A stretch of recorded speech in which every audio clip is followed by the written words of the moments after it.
2 రకాల కార తీసుకోండి. ఇక్కడ 2 రకాల కార తీసుకున్నా. అలాగే మసాలా పల్లీలు కూడా తీసుకున్నా. ఉల్లిపాయలు, కొత్తిమీర, సన్నగా తరిగిన ఉల్లిపాయలు, టమాటా ముక్కలు, పచ్చికారం కొంచెం, గరం మసాలా కొంచెము, అలాగే రుచికి తగినంత ఉప్పు కూడా తీసుకోవాలి. కొంచెం జీలకర్ర పొడి కూడా వేసుకోవాలి. కొంచెం ధనియాల పొడి కూడా వేసేసుకోవాలి. కొంచెం కారం కూడా వేసుకోవాలి. ఒక నిమ్మకాయ పిండి వేసుకోవాలి. ఇప్పుడు మొత్తం మిక్స్ చేసేసేయాలి అంతే. ఇది మొత్తం మంచిగా కలుపుకుంటే అదే ముంత మసాలా అయిపోతుంది. ఇప్పుడు మొత్తం కలుపుతున్నా చూడండి. ముంత మసాలా బండ్ల పైన దొరుకుతుంది కదా, బట్ ఇక్కడ నేను ప్యాలలో కూడా తీసుకుంటలేను.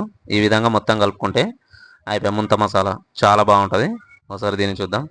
సూపర్ టేస్ట్ ఉంది. ఆ పులుపు అది మీరు కూడా ఇలాగే నస్తే చేసుకోండి, చాలా బాగుంటుంది. అలాగే మన ఛానల్ వస్తే లైక్, షేర్, సబ్స్క్రైబ్, కామెంట్. చూడండి ఎంత బాగా వచ్చిందో, చాలా బాగుంది. మన ఛానల్ చాలామంది చూస్తారు కానీ సబ్స్క్రైబ్ చేయట్లేరు, అలాగే లైక్ కూడా కొట్టట్లేరు.